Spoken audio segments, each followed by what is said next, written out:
सुकुमां गदार्जुनं वसिष्ठविभीषणादि पुण्यानिमानि परमभागवता स्मरामि पुण्यानिमानि परमभागवता स्मरामि। श्री राम जय राम जय जय राम।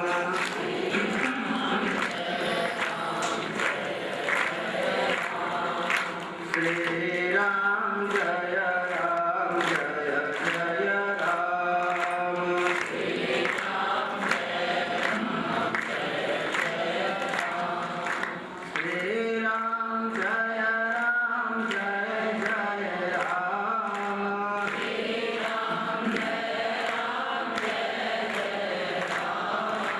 श्री राम जय राम जय जय राम।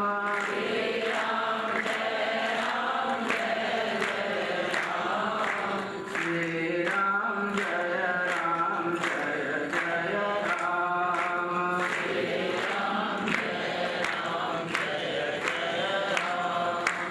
श्री राम जय राम जय जय राम।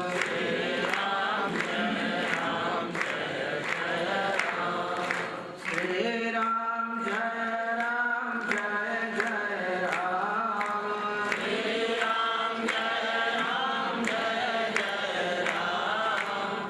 श्री राम जय राम जय जय राम।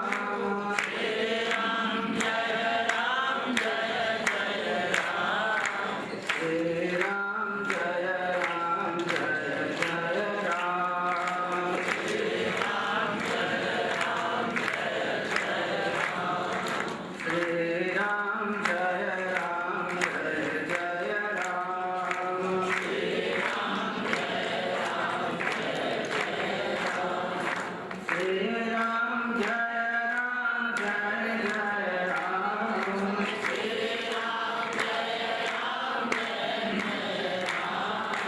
श्री राम जय राम जय जय राम।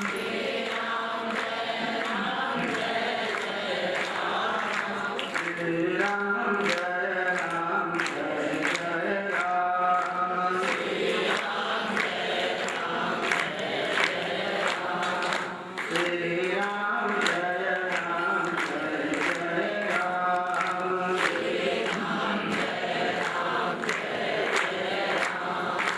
अवध बिहारी सीताराम। अवध बिहारी सीताराम।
तापहर्ता परम पूज्यपाद जगदीश्वर श्री कृष्ण भगवान हमारी कथा के व्यास श्री सुखदेव महामुनि, संत समाज, मातृशक्ति। कल के प्रसंग में भगवान ने अष्टधा प्रकृतियों को अपने अष्ट प्रकारों के रूप में स्वीकार किया। उसके बाद चर्चा ऐसी हुई 16,100 रानियां दूसरी भी भगवान के साथ में प्रणयन करती हैं। इतिहास को देखा जाए तो ये घटना असंभव है। किसी एक राजा के यहाँ भले चक्रवर्ती सम्राट हो 16,108 रानी हो नहीं सकते हैं, तो कृष्ण भगवान को क्यों थी? हमारे वेदों में 1,00,000 श्लोक हैं। 1,00,000 श्लोकों से 4 वेद बने हुए हैं। उनमें 16,000 श्लोक हैं भक्ति कांड के और 80,000 श्लोक 82,000 श्लोक कर्म कांड के। वेदों में कर्म कांड ज्यादा चर्चा अपन ने की थी। उसमें 80,000 श्लोक कर्म कांड के हैं, 4,000 श्लोक ज्ञान कांड के हैं और 16,000 श्लोक भक्ति कांड के हैं। तो भक्ति की जो धाराएं हैं, उन भक्ति की धाराओं ने मूर्त रूप धारण करके परमात्मा के साथ जीवन जीना निश्चित किया। और भक्ति का आसरा तो परमात्मा के चरणों में ही है। अंततः में तो भक्ति भक्त को भगवान तक पहुंचा ही देती है। तो भक्ति की जो धाराएं हैं वो 16,000 रानियां भक्ति की धाराओं के ऊपर सुखदेव महामुनि ने रूपक बना के समझाया। प्राणियों को अभ्यंतर ज्ञान की कलयुग में वृद्धि कम होने से कथा को रूपक का रूप देके पूरी कथा रूपक के रूप में समझाई। उसमें न तो गजेंद्र मोक्ष की बात में कोई गज है, न कोई पकड़ने वाला ग्राह है। सब बातें आपके हमारे जीवन के ऊपर आधार रखती है। जो प्राणी अपने रास्ते को भूल जाए और माया में मदमस्त बन जाए वो गजराज है। परमात्मा कृष्ण अपनी प्रकृतियों के आधार से द्वापर युग में रहे। द्वापर का अंत आने लगा तब कृष्ण भगवान की सब क्रियाएं समापन की ओर चली। जिसे सांझ पड़ते ही जादूगर अपने पिटारे को बंद करता है और अपने सब डंडे और सब झोलियां पिटारे में डाल के चल पड़ता है। ऐसे ही कृष्ण परमात्मा को लीला का विस्तार करने का समय आया तब विस्तार किया। जब समेटने का मौका हुआ तब कृष्ण परमात्मा ने उन सबको समेटा। अब परमात्मा अपनी लीला को समेटने में लगे हुए हैं। अपन ने कल चर्चा की थी, एक एक रानी को 10-10 बालक हैं, तो 16,108 रानियों को 1,61,080 पुत्र हैं। ये भी असंभव है। भक्ति की धाराओं की जो भावनाएं हैं वो लाखों से भी ज्यादा होती हैं। इसलिए रानियां जो है वो भक्ति है और भक्ति की लहर है। भक्ति में हजारों तरह की लहरें चलती हैं और पुत्र हैं वो भक्ति की लहरों की भावनाएं हैं। भक्ति भावनाओं की धारा में होकर बाहर करती है। आप में और हमारे ऊपर जो भक्ति प्रवाहित होती हो तो अपनी भावनाओं के साथ प्रवाहित होती है। कृष्ण भगवान के रुक्मिणी जी का एक पुत्र है प्रद्युम्न। प्रद्युम्न का पुत्र है अनिरुद्ध की शादी उषा के साथ हुई। उषा हमारे इतिहास में बहुत बड़ा पात्र है। उषा बाणासुर नाम के राक्षस की लड़की थी। उस समय बाणासुर और रावण जितने कोई बलवान राजा नहीं हुआ करते थे। बाणासुर का वर्णन जब आता है जब जनकपुरी में शंकर भगवान का पिनाक धनुष रखा हुआ है और इस पिनाक धनुष को उठाने वाले राजा के साथ सीता की शादी की जाएगी। माँ सीता का उसके साथ लग्न संस्कार किया जाएगा। रावण बाणासुर ने विचार किया, भरी सभा में शंकर भगवान का धनुष जो न उठा तो देश देश के राजा बैठे हों और उन भरी सभा राजाओं की सभा में जो मैं धनुष न उठा पाया तो मेरी इज्जत खत्म हो जाएगी। तो मैं रात्रि में गुपचुप में जाके धनुष को उठा के देख लूं, तो रात्रि में उठ जाएगा तो फिर राजाओं की सभा में मैं धनुष उठा दूंगा और सीता मेरी है ही है। रात के समय में रावण आया और उसने अपने दोनों हाथों का धक्का मार के धनुष के नीचे उनको हाथों को फंसाने की कोशिश की कि हाथ फंस जाएंगे, चले जाएंगे धनुष के नीचे तो उठा लूंगा। धक्का मारने से हाथ उसके धनुष के नीचे तो चले गए, लेकिन अब उसको निकालना रहा तो मुश्किल हो गया।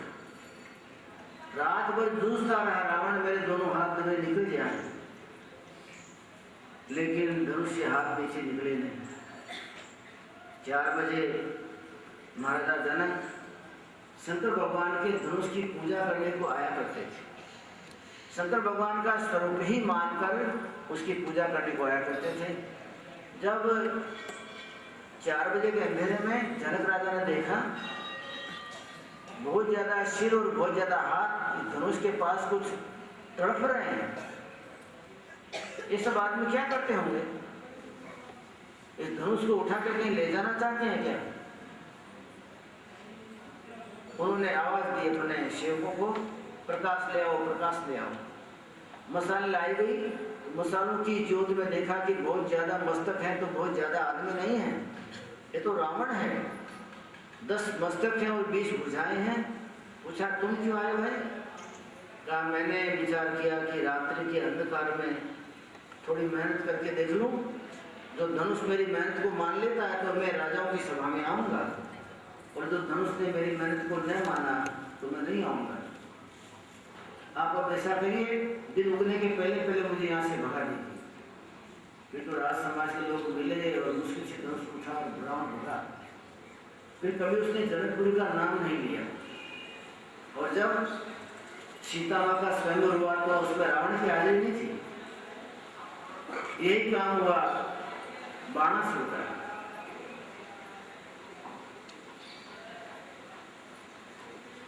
रावण भीम महाभट भारी, बाणासुर का नाम आता है। रावण बाण, बाणासुर और रावण महावीर थे, महाभट थे, लेकिन धनुष के आगे उनकी कुछ चली नहीं, बड़े योद्धा थे। उनके लड़की थी उषा। बाणासुर को श्राप था, तुम्हारी लड़की की शादी होगी तो तुम्हारा नाश हो जाएगा, तुम्हारी मौत आ जाएगी, इसलिए करना नहीं चाहता था। लेकिन कृष्ण भगवान के पोते के साथ में शादी हुई। बाणासुर ने युद्ध किया। युद्ध के मैदान में कृष्ण भगवान ने उसके 1000 भुजाओं में से 996 भुजाएं काट डाली, 4 भुजाएं छोड़ दी। भगवान ने कहा मैं भी चतुर्भुज हूं, तुमको चतुर्भुज बना देता हूं, तुम्हारे 1000 भुजाएं काम की नहीं। बहुत ज्यादा शक्ति और बहुत ज्यादा बुद्धि, वो क्या काम की जो समाज के काम में आए। समाज को चित्र वित्र करने में अगर आपकी शक्ति काम आती है, समाज को भ्रष्ट करने में आपकी बुद्धि काम आती है, तो बुद्धि बुद्धि नहीं है और शक्ति शक्ति नहीं है। समाज के कोने में किसी पड़े हुए व्यक्ति को उठाने की ताकत आप में नहीं है तो शक्ति क्या काम की? परमात्मा कृष्ण ने कहा कि तुम्हारे पास 1000 हाथ थे, तुमने अपनी जिंदगी में 1000 व्यक्तियों को खड़ा नहीं किया होगा। ये तेरे हाथ क्या काम किया? पेड़ की शाखाओं की तरह। कभी कभी बाणासुर समुद्र में स्नान करने चला जाता था तो अपने 1000 भुजाओं से समुद्र के पानी को उलीचता था, धक्का मारता था, और वो पानी नदियों में चढ़ के हिमालय तक चला जाता था। ऋषि मुनि महात्माओं के कितने आश्रम उसके अंदर डूब जाते थे। भगवान का वो शक्ति क्या काम की जो समाज को विकृत करे? शक्ति वो होनी चाहिए गिरे हुए को उठाने वाले, शक्ति वो होनी चाहिए किसी के भूखे के मुंह में हाथ डालने वाले। तुम समाज के पोषक नहीं हो, शोषक हो, और समाज के शोषक को रहने की कोई आवश्यकता नहीं। 906 में उसके हाथ काट डाले, 4 हाथ रहने दिए। एक बार अपने बालकों के साथ कृष्ण परमात्मा आंध्र प्रदेश में घूमने गए, समुद्र किनारे। आंध्र प्रदेश इसको द्वारका कही जाती है। द्वारका के आसपास का समुद्र आंध्र प्रदेश है। उस आंध्र प्रदेश में अपने बच्चों को लेके और ऋषि मुनि महात्माओं के दर्शन कराने के लिए कृष्ण भगवान गए। एक बालक ने दूर जाके देखा कुआं है, तो कुएं में पानी है क्या? देखने तो पानी तो नहीं था, लेकिन कुएं में एक बहुत बड़ा गिरगिट पड़ा था जो रंग बदला करता है, और गिरगिट तो मगरमच्छ जितना बड़ा था। लड़का चिल्लाया। कृष्ण भगवान बाल समाज के साथ दौड़ते दौड़ते गए, देखा गिरगिट कुएं में पड़ा हुआ है। कृष्ण भगवान ने पूछा, भाई इतना बड़ा गिरगिट तो देखा नहीं गया। गिरगिट कुएं में से निकलना चाहता था, लेकिन उसके भार के बारे निकल नहीं पाया। इतना वजन था, थोड़ा सा दीवार पे चढ़ता गिर पड़ता। कृष्ण परमात्मा ने कहा पीताम्बर अंदर में डाला कुएं में। गिरगिट ने पीताम्बर को पकड़ा।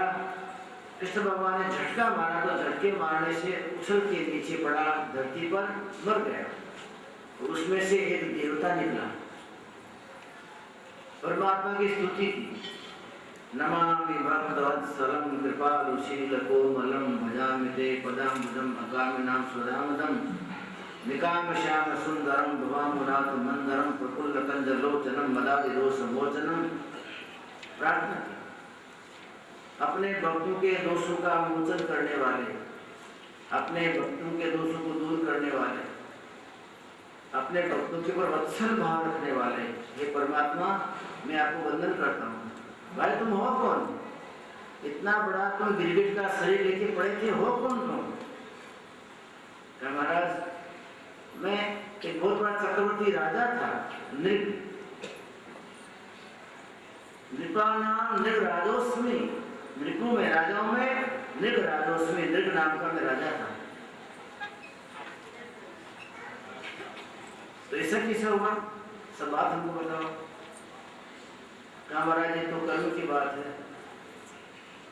कर्म भावे न तो करता है। इस गर्त में कुएं में कर्म से गिरा हूं। कर्म तो बराबर है। क्या कर्म की होगी? तुमने राजा थे, गिरगिट बन गए। महाराज एक पागलपन मेरे को चढ़ गया था। मैंने विचार किया था कि दान करने से मोक्ष होता है, तो मैंने कभी कोई नियम नहीं अपनाए। भक्ति और वैराग की सीढ़ी को चढ़ना अनुकूल न समझा, मात्र दान ही दान करता रहा। और दुनिया में मेरे जितना बड़ा कोई दानी न हो, ये पागलपन चढ़ गया मेरे को। मैं 1 लाख गाय रोज दान करता था। और गाय ऐसी नहीं, गाय के सींग में सोना की खोल पहनाता था, उनके पैरों में चांदी की खोल पहनाता था, और गाय को रेशमी वस्त्र ओढ़ा दिया जाता था। ब्राह्मण को भोजन करने को निमंत्रित किया जाता था। एक एक ब्राह्मण को एक एक गाय और एक एक सोना की मोहर दी जाती थी। तो हर रोज हमेशा 1 लाख गाय और 1 लाख ब्राह्मण भोजन करने आए, ये व्यवस्था थी मेरे। और मैंने अपने देश में जहाँ तहाँ गौशालाएं खड़ी कर दी थी। मेरे आदमी आसपास से गाय खरीद के गौशाला में भरे रखते थे। कभी 1 लाख से कम न हो जाए दान देने में। एक दिन एक गाय दान दी हुई ब्राह्मण के घर में बांधी गई। मेरे यहाँ तो खाने पीने का खूब है गौशाला में, ब्राह्मण के यहाँ कहाँ से होता। गाय को मौका मिला, झटका मारा, खूंटा तोड़ा। और पशु का नियम है कि अपने पुराने मालिक के घर चली जाती है। गाय हो भैंस हो, छूट गई तो चली जाती है। दौड़ती दौड़ती गाय राजा की गौशाला में मिल गई। वहाँ लाखों गायों का रोज लेना देना होता था। कौन जानता है कि ये ब्राह्मण की गाय थी या वापस आई या ना आई, किसी को कोई मालूम नहीं। गौशाला में दूसरे दिन लाख गायें दान देने के लिए तैयार की गई। सोना के सींग, चढ़ाने की खोलियां, पैरों में चांदी की खोलियां, वस्त्र, और लाख ब्राह्मण को भोजन के लिए बुलाया गया। तो ये गाय दान में चली गई। पहले वाला ब्राह्मण गाय ढूंढता ढूंढता निकला बाजार में।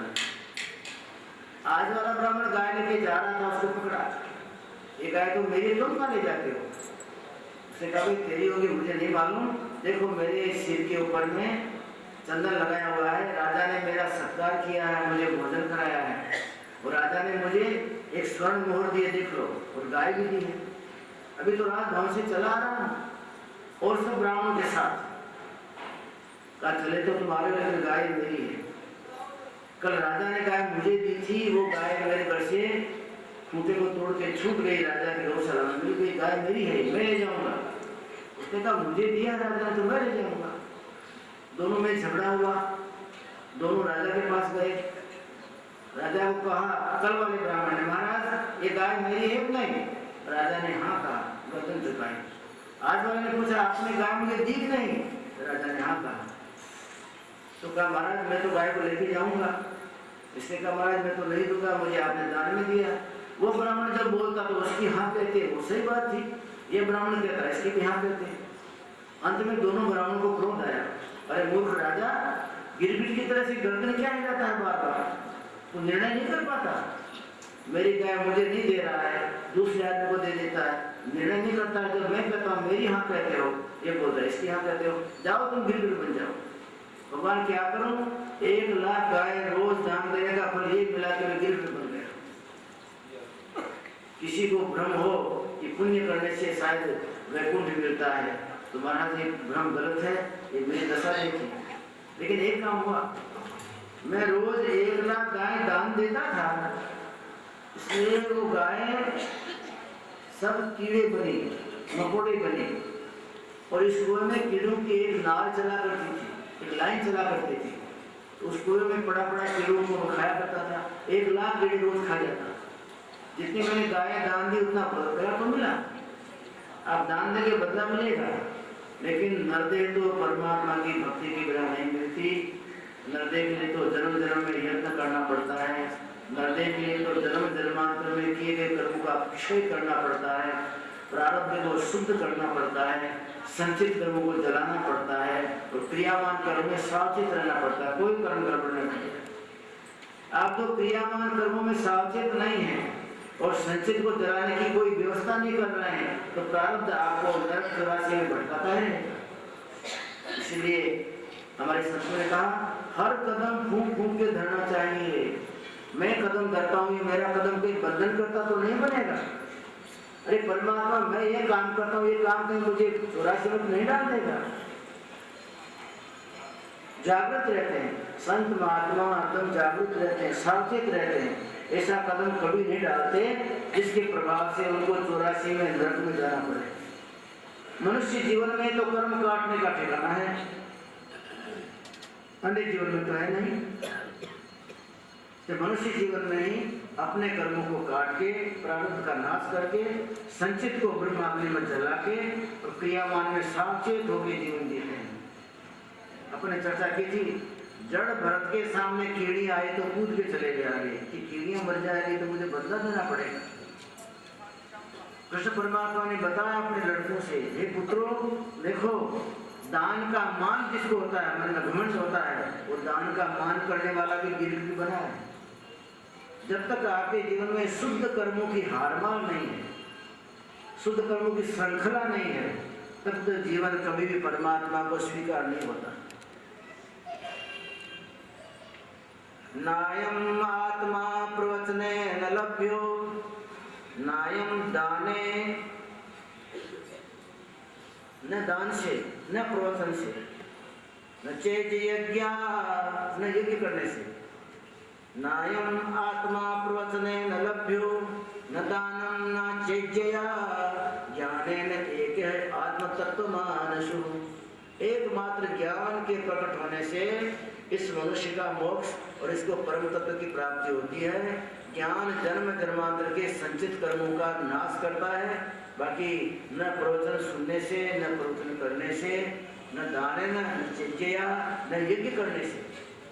यज्ञ आदि कर्म भी जीव के लिए बंधन करता बनते हैं। और दान पुण्य की बात आपने देखी ली। भगवान अपने पुत्रों को वहां से वापस ले आए। बलराम जी महाराज जब कृष्ण भगवान का गृहस्थी जीवन चलने लग गया तो एक बार व्रज की यात्रा करने को गए। व्रज की यात्रा में गोपिकाओं को मिलूं, गोपियों को मिलने के बाद में उनको थोड़ा संतोष और सांत्वना दूं, इस रूप से वो वृंदावन में गए और गोपिकाओं को थोड़ा दिन बोध दिया। उसके बाद हस्तिनापुर चले गए। कृष्ण परमात्मा को भी आमंत्रण मिला। हस्तिनापुर के अंदर में बहुत बड़ा यज्ञ हो रहा है और उस यज्ञ के अंदर तो चक्रवर्ती सम्राट बनना है, तो यज्ञ का घोड़ा घुमाना पड़ेगा भारत में, इसलिए आपको चलना ही चाहिए। उद्धव जी ने कहा बाकी आपको चलना जरूरी है। वहां शिशुपाल वक्रदत्त नाम के राजा आएंगे, बड़ा विशाल यज्ञ है। भगवान कृष्ण गए। जरासंध क्यों आया हुआ था? जरासंध किसका नाम? जो कंस का ससुर था। जरा नाम अर्थ है मौत का, वृद्धत्व का। वृद्ध हुआ आदमी तो मौत के समान है, मौत के मुंह में है। जरा संध, संध माने जोड़ना, संध माने जोड़ना। जब आपके साथ में मौत जुड़ जाती है वो समय वृद्धत्व का। बुढ़ापे में आदमी के साथ मौत जुड़ जाती है और जुड़ जाती है तो आज संधि है, सब सुख संधियां पकड़ जाती है। जहाँ जहाँ हमारे शरीर में संधियां हैं वो सब दुखने लग जाती है, तो समझ लेना कि मौत के साथ जीवन जुड़ गया। अब ये जीवन लंबा नहीं चलने वाला। फिर भी प्राणी अगर कोई कोशिश करता है तो भले ही करे, लेकिन जब मौत के साथ जीवन जुड़ गया उसके बाद में अब उसका इलाज नहीं होता, अब तो भोग लेने का। जरासंध आया हुआ है। सभा में निश्चित हुआ प्रथम पूजा किसकी की जाए। हमारे सभा मुख्य मानस कौन? ढूंढने लगे सबको, इसका करेंगे, इसकी पूजा करेंगे। नारद जी ने कहा युधिष्ठिर तुमको बुद्धि क्यों नहीं है? जगत के जगदीश्वर परमात्मा कृष्ण विराजमान है, कृष्ण की पूजा करो। अग्र पूजा इनकी होगी। हमारे घर में ही पात्र होता है लेकिन हम नहीं जानते। कृष्ण भगवान जैसे महान दिव्य परम पुरुष विराजमान है, जिसको मन में आया कि अग्र पूजा किसकी करो? अरे कृष्ण भगवान की होगी। तुमको ध्यान नहीं है तो मैं ध्यान दिलाता हूँ। तुमको अनुभव नहीं है, मैंने अनुभव किया हुआ है कि ब्रह्मा के भी बाप है, उनकी अग्र पूजा करो। कृष्ण भगवान ने अपने स्वरूप को छुपाया हमेशा। महापुरुष अपने ऐश्वर्य को छुपाते हैं, वो कभी ऐश्वर्य का प्राकट नहीं करते। मेरे पास इतनी ताकत है, इतना बुद्धिशाली हूँ, इतना पावर है, जगत की रचना करता हूँ। जो दिव्य है वो अपनी शक्ति को छुपाता है और जो तुच्छ है मनुष्य वो अपनी शक्ति को बार बार बताता है। देखो मैंने केस के अंदर में बड़ा अच्छा होकर जीत गया। देखो मैंने मेरी जिंदगी में कितने बंगले बना दिए, बच्चों को सब बंगला दे दिया। तुमने क्या बंगले बना दिए? कल धरती का कंपन होगा, सब गिर जाएंगे। क्या बड़ी बात होगी? परमात्मा कभी भी अपनी कृति नहीं दिखाते, मैंने ये किया, मैंने ये किया। सामने है ना आपके, क्या दिखाना है? परमात्मा दिखाता नहीं, मनुष्य अपने किए गए काम को दिखाता है। परमात्मा गुप्त रहता है, काम कर दिया इतना बड़ा विशाल जगत का, फिर भी गुप्त। उसको किसी से फूल की माला नहीं पहननी। अगर पूजा किसकी की जाए तो अगर पूजा तो नहीं की होगी ना। अगर पूजा कराने जाने की तैयारी हुई। शिशुपाल जो कृष्ण भगवान का मासी का लड़का होता है और जय विजय के अवतार में जो जय नाम का भगवान का अनुचर था, उसने गालियां शुरू कर दी। अगर पूजा मेरी करनी चाहिए थी, मैं चक्रवर्ती सम्राट हूं और तुम इस कृष्ण की करते हो, चोर है। कृष्ण भगवान को गाली देने लगे। कृष्ण भगवान जानते हैं गाली भी झूठी है और गाली देने वाला भी झूठा है, इससे कोई बात नहीं, कोई असर नहीं। कृष्ण भगवान पे कोई गाली का असर नहीं है। एक बार भगवान बुद्ध का अपमान किया गया बाजार में, एक बदमाश आदमी 2 थप्पड़ मार दी। कहा शायद गुस्से में आके गाली बकेंगे, थूक देंगे मेरे ऊपर। भगवान को तो कुछ बोले नहीं। भक्तों ने सुना रही भगवान बुद्ध को थप्पड़ मार दिए गए। भक्तों का हमारा जो थप्पड़ मारने वाला कौन था, उसका नाम तो बताइए। न नाम जानते तो रंग रूप बताइए कैसा था, कहीं ढूंढ लेंगे हम। आपके 500 शिष्य हैं हम, और आपकी ऐसी दुर्दशा हो जाए हम कैसे सहन करेंगे। भगवान बुद्ध ने कहा भाई थप्पड़ मारने वाला भी झूठा था और थप्पड़ भी झूठा था। मैं तो सच्चे का ग्राहक हूँ। कोई सच्चा व्यक्ति होता तो में पड़ जाता उससे कोई तत्व जानता। अबे तो माया के खिलौने हैं, आज था कल नहीं रहेगा, तो कौन जानता उसको। मैं झूठी वस्तु में लिपटाता नहीं और झूठी का ध्यान भी नहीं देता। झूठी वस्तु में टाइम क्यों खराब करूं, मैं तो मेरे परमात्मा के चिंतन में टाइम लगाता। कोई सच्चा होता तो मैं ग्रहण बन जाता उसका। आपका कोई अपमान करे तो उसको ये समझ के छोड़ना होता है कि ये अपमान करने वाला तो माया का पुत्र है, क्षण मंगूर है, आज है कल नहीं होगा, झूठा है और इसका अपमान भी झूठा है। झूठी वस्तु झूठी क्रिया, उसको मैं क्यों प्रभावित हो जाऊं इससे। संत महात्मा यही समझ के दुनिया से कभी भी नाराज नहीं होते और एक उनके पास गुण होता है माफ कर देने का। कुछ भी कर डाला तो माफ कर देते हैं कि भाई तुम संसार का आदमी इतना ही करेगा और क्या करेगा, तुम क्या गगन मंडल की चढ़ाई करेगा। तुम थप्पड़ मार सकते हो उनको, तुम गाली दे सकते हो, मात्र तुम थूक ही सकते हो, बाकी तुम कहाँ काम को मार सकते हो, कहाँ क्रोध को जला सकते हो, कहाँ लोग को गाड़ सकते हो, कहाँ इंसान को काट सकते हो। ये कहाँ से होगा तुमसे। तो वो सुरवीर का काम है, तुम यही कर सकते हो। माँ छोटा बच्चा हो, तुम जानते हो ये गंदगी कर सकता है, वो क्या करेगा बेचारा। छोटा बच्चा थोड़े चंदन जिसके हाथ में चंदन लगाएगा तो गंदगी करेगा बच्चा। तो जगत के नाशवान प्राणियों को ये समझ के माफ करते हैं इसने कुछ भी किया है गुनाह, तो ये तो यही कर सकता है, इससे बड़ा और क्या काम करेगा जगत का प्राणी।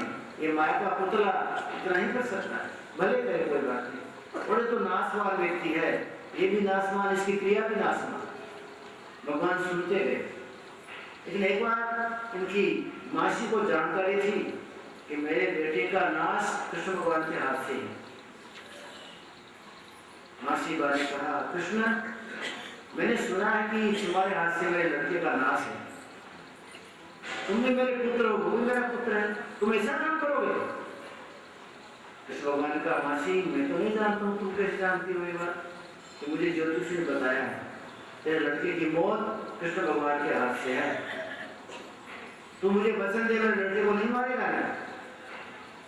भगवान का मैं वचन तो दे सकता हूँ मासी जी, लेकिन वो गाली देने का अभ्यास ही है, गालियां देता रहता है समाज में खड़ा होकर। मुझे तो नहीं, मेरे बड़े बड़े बुजुर्गों को भी गाली देता है।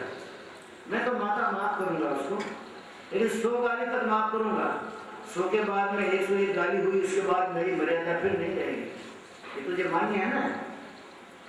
उसने समझाया लड़के को तुम कभी कृष्ण भगवान को गाली नहीं देना, और गाली देने का मौका भी आ जाए तो 100 गाली के ऊपर मत देना, दूसरी गाली ने तेरी मौत है। गाली देने में तो कहाँ उसको ध्यान रहा। कृष्ण भगवान पैर के अंगूठे से जमीन पर लकीर खींचते गए, 1 गाली 2 गाली 3 गाली 4 गाली।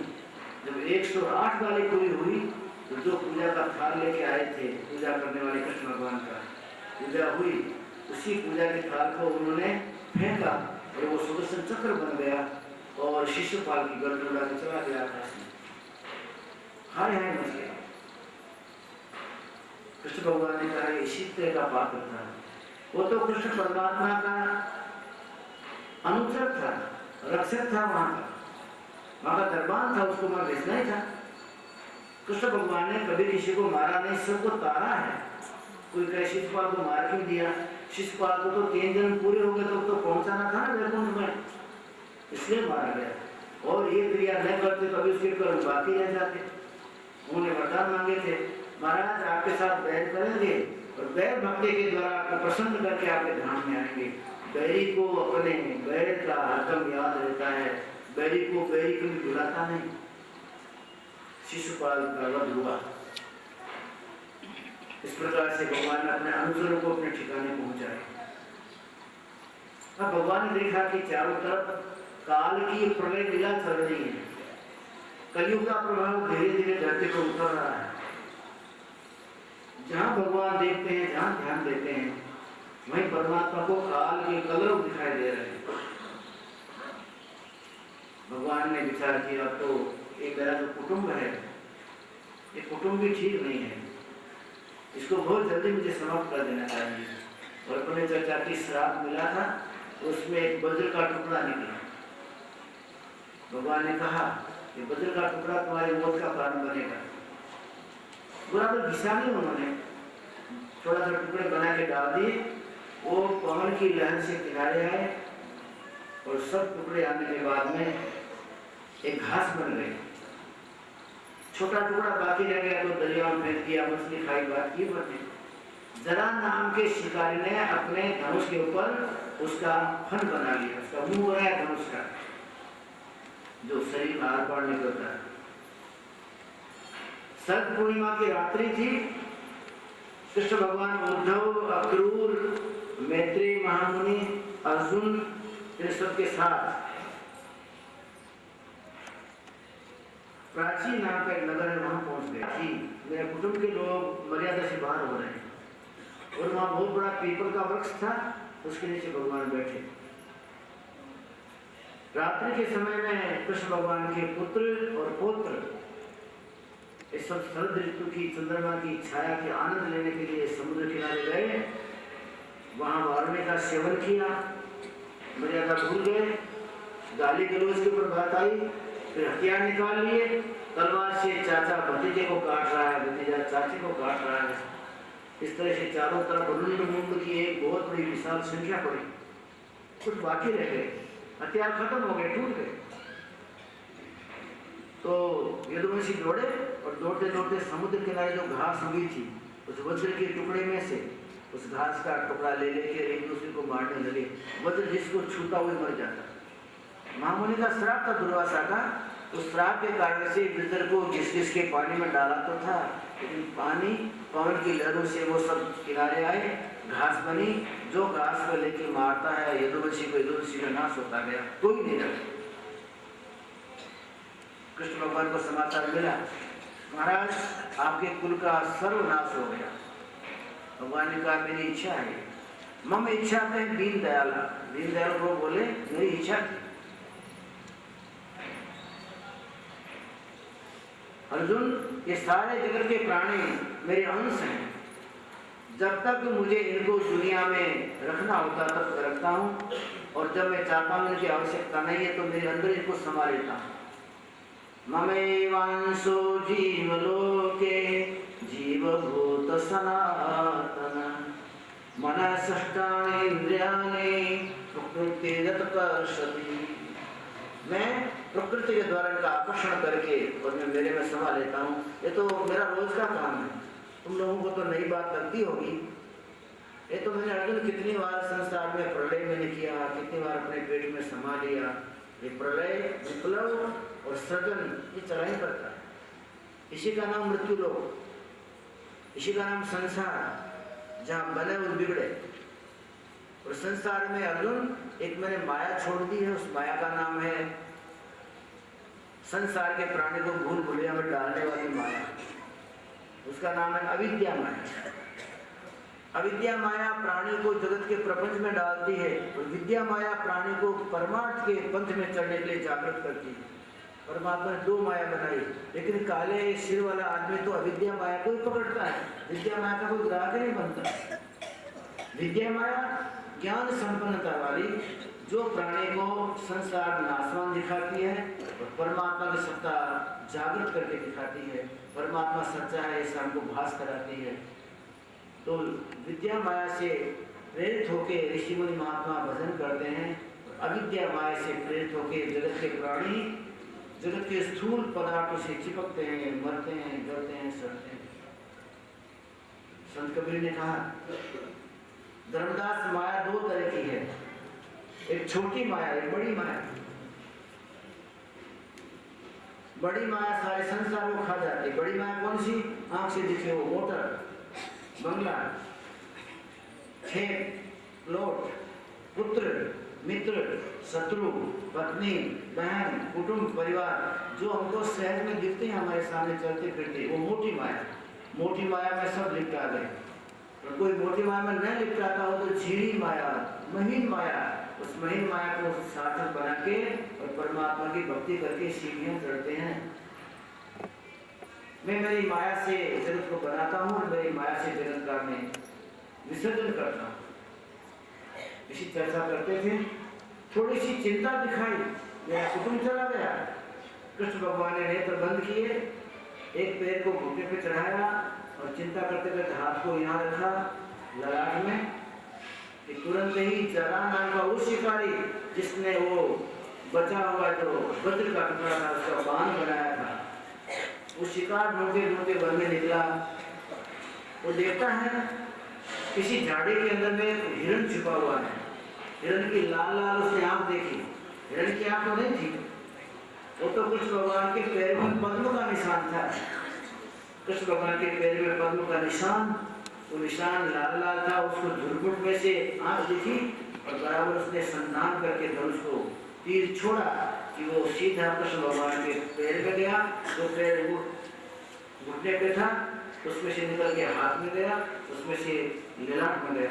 एक ही तीर तीन जगह बिंद गया। दौड़ा फिर तो शिकार पकड़ने के लिए आगे झुरमुट में से देखा रहे तो कृष्ण परमात्मा है, आसपास में उनके अनुचर खड़े हैं। मैंने सुना था कृष्ण परमात्मा मान दिव्य अवतार है, लेकिन मैं शिकारी था, जंगल के जानवर को मारने वाला, हिम्मत नहीं हुई कभी दर्शन करने की।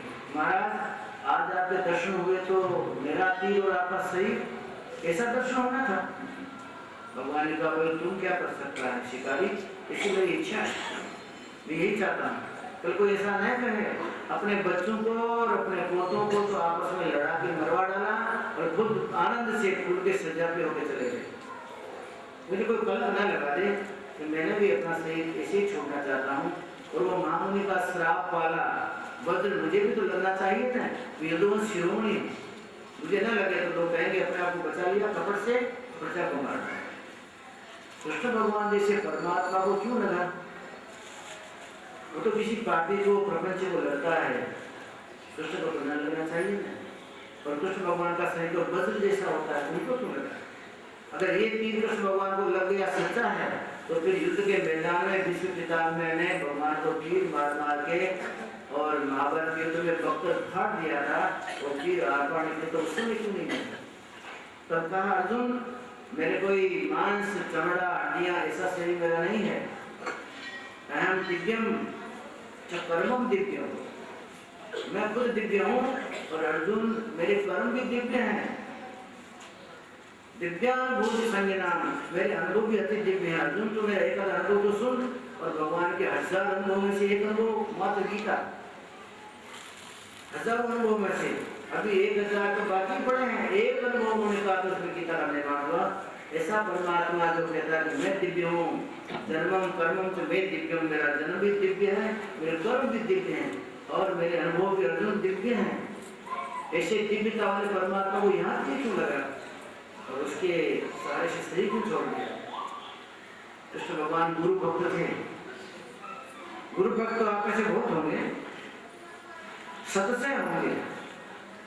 कृष्ण भगवान गुरु भक्त थे और गुरु पूर्णिमा के दिन अपने गुरु महाराज की पूजा करते थे। कृष्ण भगवान के गुरु थे दुर्वासा महामुनि, योग और ज्ञान के, और उनके कुटुंब की परंपरा के कुल गुरु वो थे गर्गाचार्य। गुरु पूर्णिमा का दिन है। कृष्ण भगवान ने आश्रम में प्रार्थना की, बाप जी बहुत दिन से आपके आश्रम में आता हूँ गुरु पूर्णिमा में, ऐसा करिए ना, इस बार तो आप पधारो। हमारी 1000 रानियां, दूसरी पीछे वाली छोटी रानियां, फिर पटरानियां और फिर मेरा समाज, मेरा कुटुंब सब चाहता है गुरु जी घर में आ। क्या कृष्ण मैं घर में आऊंगा तो क्या मालूम तेरा राज समाज देख के कुछ मेरी इच्छा होगी तो घोड़े पे बैठूंगा, रथ में बैठूंगा, हाथी में बैठूंगा, मेरी इच्छा हो जाए तो सिंहासन में बैठूंगा तो अरे बाप जी कोई बात नहीं, आप मेरे सिर पे बैठिए ना, आप तो मेरे गुरु हैं, आप हाथी पर बैठे हैं, घोड़ों पर बैठे हैं, सिंहासन में बैठे, कोई बड़ी बात नहीं। आप कहेंगे कि मेरे सिर पर बैठना है आपको तो मैं बैठा हूँ, ऐसी क्या बात है। बस दुर्वासा ब्राह्मण ने बात पकड़ ली, अच्छा सिर पर बैठने की बात मुझे कही है ना, चलो वहां करने बात है। गुरु महाराज ऐसे होते हैं कि जो अपने शिष्यों की भूल को माफ करते जाए, तो दुर्वासा मुनि ऐसे थे, पकड़ ली बात को। जब गुरु महाराज की पूजा की, पूजा करने के बाद में उनको चरणों तक दिया गया, बाप जी आज्ञा कीजिए, भाई तुम्हारी द्वारका नगरी सोने की है ना, इसको मुझे देखना है, इसके लिए रथ ले आओ, लेकिन मैं घोड़ों के रथ में नहीं बैठूंगा। एक तरफ तो तुम जुड़ जाओ, दूसरी तरफ रुक्मणी जुड़ जाए, बस रुक्मणी और कृष्ण दोनों घोड़े बन के खींचे रथ को, मैं बैठूं। भगवान का कोई बात नहीं। गुरु ने जब चाहा कि मेरा चेला ने कहा सिर पर बैठूंगा तो वापिस बात को मंजूर करता है नहीं, बाप जी बराबर है। रुक्मणी को बोला, रुक्मणी तुम राजमहल में बहुत माल मसाला खा खा के पुष्ट बनी हो ना, आज गुरु की सेवा करनी है, चलो गुरु की सेवा में चलते हैं। गुरु महाराज की सेवा में रथ में एक कृष्ण भगवान, एक रुक्मणी जी, और ऊपर बैठ गए। क्या भाई कृष्ण, जो तुम ठीक ढंग से नहीं चले तो चाबुक तो मेरे हाथ में होना चाहिए नहीं। हाँ बाबा जी तो भूल गया, चाबुक ले आता, चाबुक लाके घोड़ों को चलाने वाला सारथी चाबुक जैसे मारता है, ऐसा चाबुक लेके अकेले ही बैठ गए। अब कृष्ण भगवान के साथ रुक्मणी कहाँ दौड़ पाएगी, थोड़ी सी ढीली पड़ती चाबुक मार देते जोर से, तो कपड़ों में होकर लगता और सारी चमड़ी लाल लाल होकर लहू की धारा बह जाती। कभी कृष्ण भगवान पसीना पहुंचते रहे, इसी में लगे हो तो उनको चाबुक मार देते। रस्ते में चाबुक मारे जा रहे हैं, और गुरुकुल तो जेठ अषाढ़ महीने आते, इससे अषाढ़ में बहुत गर्म होता है।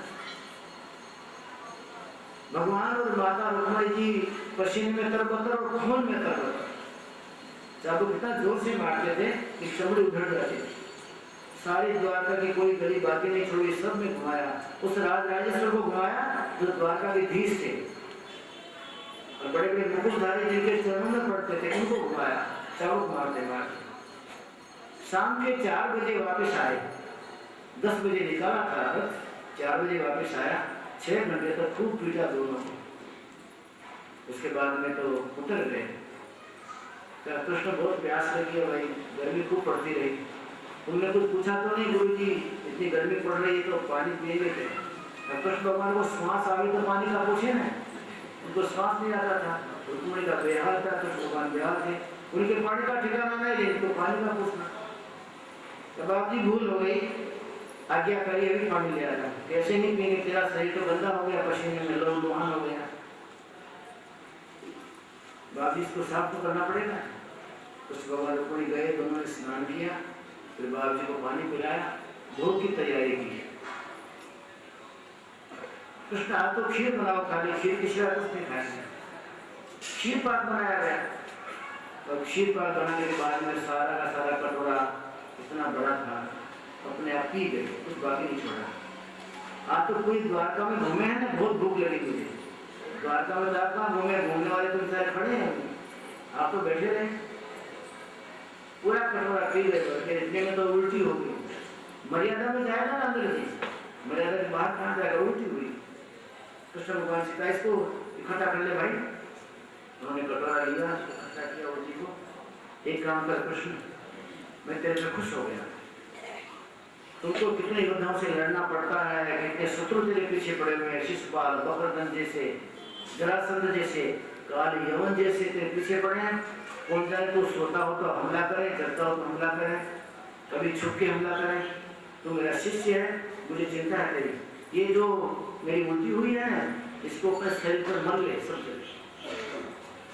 कहीं भी कोई बाकी नहीं रहना चाहिए, पूरे शरीर पर मल इसको, जहाँ जहाँ ये मलेगा वहाँ तेरा शरीर ब्रज का बन जाएगा। तुम्हारी सेवा देके वो प्रसन्न हो गए, और मेरा सारा तप का तेज आज इसमें उल्टी में निकाल दिया, मेरे अंदर में गई, मेरे को शौक नहीं था, लेकिन मैंने इसको पिया, पीने के बाद में मेरा सारा जो तत्व था, तपस्या का तेज, वो ब्रह्म तेज इसमें मिला दिया है, तो बाहर निकाल दिया, इसको तेरे शरीर पे मल ले अच्छी तरह से। कृष्ण भगवान ने खूब मना, कुछ बातें नहीं छोड़ा। बोले सब मन लिया कहाँ बाप जी? अरे सिर में, आँख में, नाक, कान में कहीं बातें नहीं छोड़ना। कान बाकी रहेगा तो कान में कोई तीर मार देगा। सब जगह कृष्ण भगवान ने अपने गुरु महाराज की प्रसादी शरीर को खूब खूब मर्दन कर ली, सारा पूरी भी हो गई। कृष्ण भगवान के शरीर में कहीं भी जो तीर लगता तो इसलिए नहीं लगता था कि कृष्ण भगवान के गुरु महाराज की कृपा थी और उनका दिया हुआ प्रसाद में लेपन कर लिया, इसलिए विश्व पितामह तीर बेकार हो गए। कृष्ण भगवान एक बात भूल गए, अपने पैरों के तलवों में उसका लेपन नहीं किया। सारा शरीर को लेपन किया, तलवे खड़े खड़े लेपन किया, वो याद ही नहीं आया। और तलवों के अंदर उन्होंने वो प्रसादी का लेपन नहीं किया, तलवे खाली बाकी थे।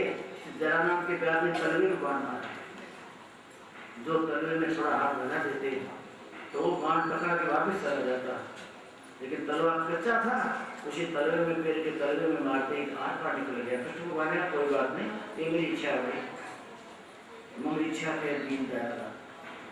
कृष्ण भगवान ने अपने जीवन का समापन करने के पहले उद्धव से कहा, उद्धव अब कलयुग की छाया पड़ी ऐसा मान लो, और जब कलयुग पूरा छा जाएगा तो धर्म, कर्म और शर्म ये तीनों खत्म हो जाएंगे। तुम अभी से हिमालय चले जाओ, और कलयुग का प्राणी काम और दाम में मस्त रहेगा, राम में मस्त नहीं रहेगा। सब काम के और दाम के ग्राहक बन जाएंगे। तुम तो राम का ग्राहक है ना, तुम तो हिमालय चले जाओ। बात भी सही है, हम लोग को जगत की कामना है और संसार के काम पैसा ही चाहिए और क्या चाहिए, राम तो किसी को नहीं चाहिए। जगत का कलयुगी प्राणी काम में और दाम में मस्त है, राम से बेखबर है, इसीलिए काल उसके पीछे घूम रहा है, काल चारों तरफ घूम रहा है, जैसे बाल झपटता हो ऐसे। कृष्ण भगवान को तो कोई दुख नहीं, कोई दोष नहीं, कोई पीड़ा भी नहीं, उनका शरीर तो दिव्य है, उनको कोई तीर नहीं लगता। लेकिन दुनिया को दिखाने के लिए कि मेरा कुटुंब जब नाश हो गया विध्वंस में, तो मुझे क्या बचना है। कृष्ण भगवान तो शुद्ध बुद्ध निरंजन है, शुद्ध बुद्ध निरंजन को कुछ लागू नहीं पड़ता, उसको ब्रह्मास्त्र नहीं लगता, इस शिकारी का मान तो क्या लगेगा। शुद्धोसि बुद्धोसि निरंजनोसि संसार माया परिवर्जितोसि संसार माया तज मोह निद्रा मदालसा वाक्य हृदयं करोसि शुद्धोसि बुद्धोसि निरंजनोसि। परम तत्व तो शुद्ध है, बुद्ध है और अत्यंत निरंजन है। उस परम तत्व के आगे सारे संसार की शक्तियां फैल है, उस परमात्मा को तीर नहीं करने वाला था। लेकिन ये तो भगवान ने अपनी इच्छा, मम इच्छा के अधीन करा। परमात्मा परम धाम को चले गए। परमात्मा ने कहा, उद्धव तुम जाना, एक काम करना, मेरे शरीर को जलाना मत, एक लकड़ी की पेटिका बनाओ, बॉक्स, उस बॉक्स में मेरा शरीर धर देना, उस पेटिका को रस्सी से बांध देना खूब कस के, और पेटिका को पास में समुद्र है ना, उसमें डाल देना। ये मेरी क्रिया हो गई। उद्धव जी ने वैसा ही किया, भगवान की आज्ञा थी। उद्धव जी, अक्रूर जी मिले सब, एक लड़की का बॉक्स बनाया, लकड़ी के बॉक्स में परमात्मा को बंधाया, बंधाने के बाद में छोड़ दिया गया समुद्र में। और समुद्र में तो लकड़ी की पेटिका डूबती नहीं है, और लकड़ी के बॉक्स को कोई जंगली अथवा तो जलचर थलचर कोई खाता भी नहीं, मछलियां सूंघ के चली जाती। वो पेटिका तैरती तैरती आंध्र प्रदेश में से ओखा क्षेत्र, द्वारका नगरी से घूमता घूमता सारे भारत को चक्कर देके और पूर्व में जगन्नाथपुरी का जो उड़ीसा प्रदेश में धाम है, उस पुरी में पहुंचा। जगन्नाथपुरी तो जगन्नाथ भगवान के आने से पुरी नाम रहा उसका, पुरी नाम के नगर में पहुंचा, समुद्र में दूर। पुरी के राजा को सपना दिया भगवान ने, राजन मेरा शरीर एक लकड़ी की पेटिका में बंद है और तुम्हारे राज्य के आसपास में आ रहा है, तुम नाविकों को भेजना और नाविक लोग उसको ले जाए पेटी को, मुझे तुम्हारी पूरी में रहना है, मृत्यु लोग के प्राणों का भला करने के लिए पूरी में रहना है मुझे। राजा ने कहा तो सपना है, आ जाता, ध्यान नहीं दिया। दूसरी बार आया, तीसरी बार आया, राजन तुम ध्यान नहीं देता मेरी बात का, मेरा इस दिव्य शरीर फिर और कहीं चला जाएगा तो रह जाओगे तुम। राजा ने कहा मंत्री हो, सपना आ रहा, पता लगाओ। नावे लेके अंदर गए तो देखा पेट का पेटी हुई आ रही है। नाविकों ने उसको हुक से पकड़ा और फिर उसको ले आए दरिया किनारे। महाराजा ने खोला तो अंदर चंदन का बहुत बड़ा लकड़ा था। परमात्मा की देह चंदन की बन गई, चंदन का लकड़ा था बहुत बड़ा। सपना दिया राजन, इस लकड़ी को एक मंदिर बनाओ और मंदिर में बंद कर दो, लकड़ी को रख दो, बाहर दरवाजे में ताला मार दो। 9 दिन तक तुम्हारी प्रजा को बताओ, यहाँ बैठी रहे, भजन कीर्तन ध्यान सब चलता रहे, सारा वातावरण धर्ममय बना रहे, सारी प्रजा बैठ जाए मंदिर के आगे, और मेरी तो लकड़े की जो प्रतिमूर्ति उसको अंदर मंदिर में फिट कर दो, गर्भगृह में। खोलना मत मंदिर को 9 दिन तक। विश्वकर्मा जी देवताओं के कारीगर आएंगे यहाँ और इस लकड़े में से मेरी मूर्ति बनाएंगे। खोल दोगे तो मूर्ति कच्ची रह जाएगी, विश्वकर्मा चला जाएंगे। विश्वकर्मा जी मूर्ति बनाने लग गए। एक दिन कीर्तन में गया, दूसरा दिन कीर्तन में गया, तीसरा दिन गया, 5वां गया, छठा गया, 7वां भी गया। 7वें दिन दिव्य महात्मा निकले, अंग में विभूति लगाई हुई है, हाथ में कमंडल है, आंखों में आक्रोश है, कोई तंत्र मंत्र वाले महात्मा है। साधना भक्ति करने वाले महात्मा की आंख में सत्य रहती है, शील रहता है, सत्यशील के वाले आंखें ठंडी होती हैं, और मलिन शक्तियों की साधना करने वाले की आंखों में लाल डोरे होते हैं। दिव्य तेज था, आंख में लाल। महात्मा चले चले आए, कहीं जाते थे, देखा झुंड कैसा है ये, तो चले क्या बात है? बात कुछ नहीं है, ये तो भगवान की मूर्ति तैयार हो रही है अंदर, कहाँ से आई? सब बात बताई। भगवान ने अपने स्वप्न दिया और राजा पेट का लेके निकला के यहाँ रखा मंदिर में। विश्वकर्मा मूर्ति बना रहे हैं। अरे भगवान के शरीर का चंदन बन गया, कृष्ण भगवान का। बोले हाँ, तो तुम उसको देखेंगे भाई, मैं दर्शन करूंगा। गोरखनाथ जी थे, नाथ संप्रदाय के अत्यंत क्रोधी में क्रोधी थे, क्रोधी में क्रोधी महात्मा। खोलो जल्दी से मंदिर को, मैं दर्शन करने को आया हूँ। और भगवान के शरीर में से जो चंदन का लकड़ा बना उसमें से मूर्ति बन रही है, तो जीवन धन्य नहीं बन जाए मेरा। खोलो इसको। क्या महाराज भगवान की मनाही है, राजा ने मना कर दिया, 2 दिन बाद खुलेगा, 2 दिन का भी देरी है, मूर्ति कच्ची रह जाएगी। मैं कच्ची उच्ची नहीं समझता हूँ, और मैं 2 दिन के लिए रुकने वाला साधु भी नहीं।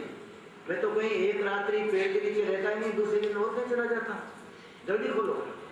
मैंने महाराज खुलेगा तो नहीं, महाराजा की मनाही है। तो मैं कमंडल में से जल निकाल के उल्टी गायत्री पढ़ के और अग्नि मंत्र से सारे गांव को भस्म कर देता हूँ। अभी क्या तुम समझते हो, मुझे मनाही करते हो?